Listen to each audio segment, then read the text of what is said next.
pour faire travailler les étudiants à deux, il y a plein de façons de faire, mais sur Casine, j'ai imaginé qu'on pourrait demander aux étudiants, dans un programme, que l'un fasse le programme et que l'autre fasse des jeux d'essai, des tests de contrôle que le programme soit bien écrit.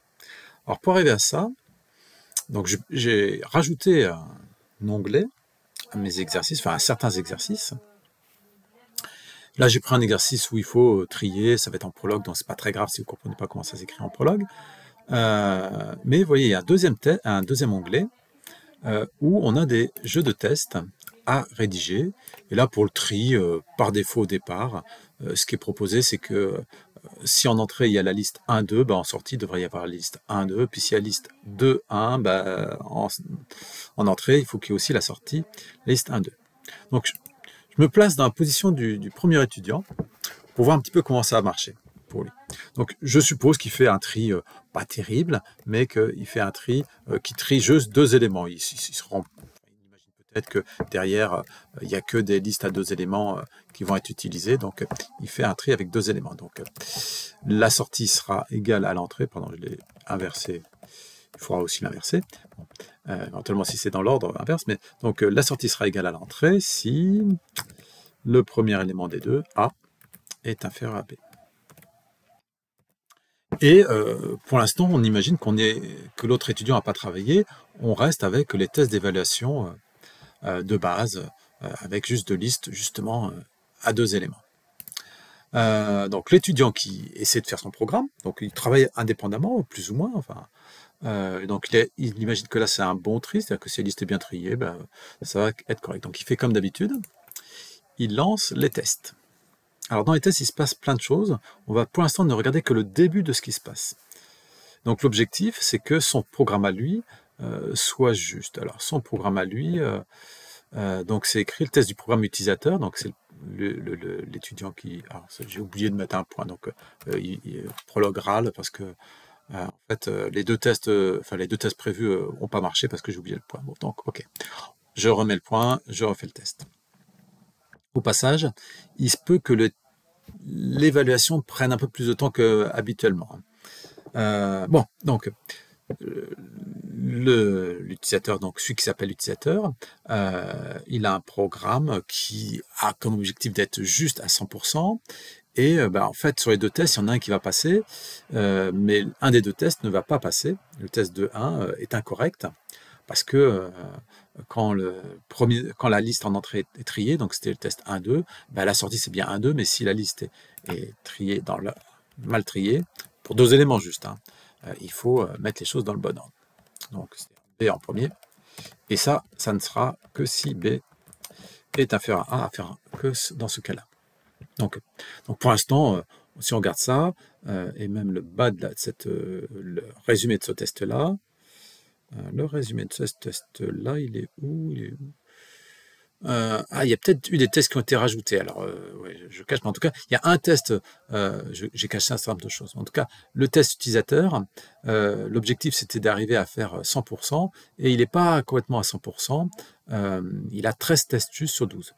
Pour le coup, c'est pas égal à la note qui est proposée, on va voir plus tard ce qu'il y a en dessous. Si vous regardez un petit peu l'ascenseur, je ne sais pas si on le verra bien sur la vidéo, mais on est tout en haut juste de l'exécution. Donc, j'ai changé un petit peu le programme pour avoir un programme qui, en tout cas vis-à-vis des tests, je rappelle, il n'y a que deux tests, le test avec 1, 2 en entrée et le test avec 2, 1 en entrée. Et là, pour le coup, mon programme, même s'il n'est pas terrible, je pense qu'il va marcher. Donc, je lance l'évaluation du test. Et j'attends un petit peu. Et là, il me dit, le programme utilisateur, il avait comme objectif de réaliser 100% des trucs. Oui, et on est à 13 tests réussis sur 13. Donc, il n'y a pas que les deux tests finalement qui ont été faits. Alors, en arrière-plan, en tant qu'enseignant, moi, j'avais rajouté d'autres tests à faire. On verra pourquoi, lesquels et comment. Bon, bref. En tout cas, ici, pour ce programme utilisateur, tous les tests sont passés, tout va bien. Pour autant, si on regarde là-haut, la note proposée à l'exercice, elle n'est pas bonne. Ah ouais, elle n'est pas à 100%. C'est-à-dire qu'ici, on a tous les tests réussis, mais en dessous, on voit qu'il y a d'autres choses qui ont été faites, et puis il y a peut-être des choses des erreurs qui apparaissent. Enfin, si on regarde très rapidement, visiblement, il y a eu des erreurs qui sont apparues. Alors, qu'est-ce qui s'est passé en fait? L'objectif, c'est que les deux étudiants programment, un qui programme qui fasse le programme, pour l'instant, bon, il s'est plus ou moins débrouillé, enfin, en tout cas, en fonction des tests, il a fait un programme qui est juste, et puis l'autre l'autre étudiant, pour l'instant, on ne l'a pas fait travailler, qui programme aussi les tests. Et en fait, il faut aussi évaluer ce travail-là. C'est-à-dire, est-ce que l'étudiant qui a fait les tests a bien fait les tests? Ben, c'est pour ça que j'ai rajouté un certain nombre de tests et que dans la fenêtre ici, il y a un certain nombre de choses qui ont été évaluées. En fait, comment les tests ont été évalués? Ben, ils ont été évalués à partir de programmes qui étaient donnés par l'enseignant, corrects au départ. Et sur ces programmes corrects, ben, l'objectif, c'est aussi d'arriver à 100% de juste pour ces tests-là. Il ne faudrait pas qu'un programme correct, je sais qu'il était correct, hein, enfin, quand je l'ai écrit en tant qu'enseignant, je ne voudrais pas que des tests faux me disent qu'il est incorrect. Donc, il faut que les tests qui sont proposés par l'étudiant testeur soient justes. Pour le coup, c'est OK pour le premier programme correct. Il y a un deuxième programme correct, il a aussi tous les tests. Donc, l'ensemble de tests ici a l'air cohérent, en tout cas avec les programmes corrects qui étaient proposés. Mais ça ne suffit pas pour vérifier que l'ensemble de tests ici est correct. Il faut aussi que si j'écrive en tant qu'enseignant des tests, des programmes incorrects, alors il ne faut pas avoir 100%. Il faut que les programmes incorrects, il y a des tests qui les mettent en erreur. Et là, pour le coup, si je regarde donc le premier programme incorrect, alors on ne sait pas quelles sont ces erreurs du programme incorrect. Hein. Tout comme les programmes corrects, on ne sait pas comment ils étaient écrits. En tout cas, sur ce premier programme incorrect, en fait, là, c'est écrit que tous les tests passent. Ah oui, mais ça, c'est embêtant. Ça, c'est très embêtant parce que ces tests-là, du coup, ça veut dire qu'ils ne disent pas que ce programme incorrect, je vous garantis, il est incorrect. Hein. Si vous voulez, à parté, on regardera le programme pour voir pourquoi il est incorrect, mais en tout cas, il est incorrect. Mais en fait, tous les tests ont dit qu'il était correct. Donc, ces tests-là ne sont pas bons. Et si on regarde un peu plus loin, il y a des programmes incorrects pour lesquels ça s'est mieux passé. C'est-à-dire que celui-là était incorrect, et effectivement, le test 2.1 a donné une liste qui était pas la bonne. Alors, je ne sais pas pourquoi, mais bon, on ne va pas aller regarder plus loin. La liste triée, c'était 1, 2, puis finalement, le programme incorrect, peut-être que simplement, il laisse la liste dans l'ordre dans lequel il est arrivé. Donc, le 2.1, il laisse 2.1. Donc, ce programme incorrect, lui, le test 2.1 a vérifié que le programme était incorrect. Donc, important, le fait que dans la liste ici de tous les cas de tests, il y ait des programmes qui génèrent des erreurs, ça ne veut pas dire que c'est faux. Ce programme-là qui génère des erreurs, comme c'est un programme incorrect, c'est tout à fait normal. Lui, par contre, il y a des cas où tout va bien, c'est pas ça qui est bien. Quand le programme est incorrect, s'il n'y a pas d'erreur générée là, eh ben, c'est qu'il y a un souci. Donc la lecture finalement de cette partie-là, ça va être plus compliqué peut-être quand on va faire travailler 2 étudiants pour analyser. Il va y avoir 3 blocs. Le bloc du programme utilisateur, il faut qu'il y ait 100%.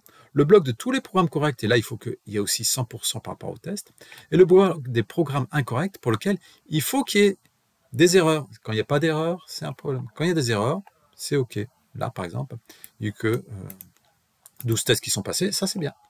Et ainsi de suite pour les autres, là aussi ça va. Par rapport à ce programme-là, je ne sais pas ce qu'il fait. Il y en a peut-être des programmes erronés qui perdent des éléments, peut-être, enfin, peu importe. Il y a un certain nombre de programmes incorrects. Il faut tous qui passent plus ou moins bien, selon qu'ils sont bons, qui passent, et s'ils ne sont pas bons, qui ne passent pas. Et c'est l'ensemble de ces notes-là qui, à la fin, fait le 62. Donc, comment je vais corriger mon programme? Si, en tant que étudiant de ce côté-ci, je vais essayer d'augmenter un tout petit peu le 62, je ne vais peut-être pas aller jusqu'au bout. Hein. Je rajoute un cas, par exemple, pour mettre en défaut, parce que c'est un peu court là, je ne regardais que les listes à 2 éléments. Je vais prendre une liste peut-être à 3 éléments. 2, 1, 0. Hop. Je sais que mon programme ne va pas marcher. Donc, et donc, il devra répondre 0, 1, 2. Donc, je sauvegarde ça. Si maintenant, donc j'ai pas changé mon programme. Pour l'instant, mon programme, il était dit qu'il était juste. Ouais, mais voilà, j'ai durci un petit peu mes tests.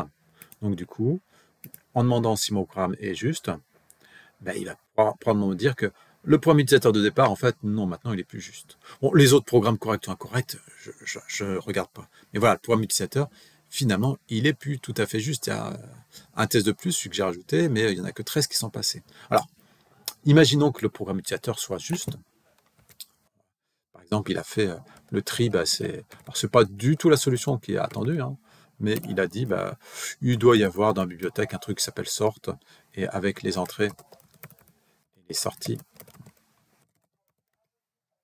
on doit pouvoir, comme ça, faire un programme juste. Donc, pour le coup, on peut aussi faire des tests pour vérifier que ce programme-là n'est pas utilisé. Mais bref, si on met ça, même avec ces tests un peu plus durcis, on peut imaginer qu'on va avoir le premier programme complètement juste. Par contre, les tests à la suite, c'est toujours pas garanti. On va voir si ça marche mieux ou pas. On était parti à 62%. On est toujours à 62%, mais au moins le premier programme, lui, est juste. Ce qui veut dire que les tests qui sont prévus là, bah, oui, ils sont peut-être bien, mais ils sont peut-être pas assez généraux. Alors, est-ce que par exemple, en rajoutant un test où on n'avait rien prévu comme entrée, la test de la liste vide, on va avoir un peu amélioré. C'est-à-dire que ça, c'est un test qui est peut-être plus important. Bon, il faudrait peut-être que je les renomme différemment, mes tests. Ils s'appellent tous 2-1, j'ai après me tromper dans les tests. Et on comprend pourquoi l'évaluation est un peu plus longue. Vous voyez que, comme il y a plein de programmes à exécuter, plein de tests, donc ceux de l'utilisateur, de l'étudiant qui contrôle, enfin qui fait les tests, et puis les miens en plus. Donc voilà, on est passé un peu mieux. Là, ce test-là, vide, je peux l'appeler vide, lui, il permet d'avoir un jeu de test un peu meilleur pour évaluer les exercices. Conclusion. Dans les exercices, avec deux étudiants, un étudiant qui fait le programme, bah, il faut qu'il fasse le programme au maximum, et lui, son objectif, c'est d'avoir ici à 100%. Et l'étudiant qui fait les tests, bah, il faut aussi qu'il prévoie et qu'il envoie les tests à faire à l'étudiant qui fait la programmation, parce que si le programmeur de base, lui, il n'a que les 2-3 petits tests de départ, il va très vite avoir 100%, alors que peut-être son programme sera faux. Donc il faut que les deux étudiants travaillent un peu ensemble et se fournissent chacun l'un l'autre les tests et les programmes. Et donc, une fois que le programmeur aura eu des tests un peu plus conséquents, s'il passe à 100%, c'est bon pour lui. Et l'autre, eh ben, son objectif, c'est que, sous réserve que le programme est juste, eh ben, il faut que lui passe à 100% sur la note globale, c'est-à-dire en ayant tous les tests, les programmes corrects qui sont à 100%, pour que ces tests à lui soient corrects, mais ça c'est normal.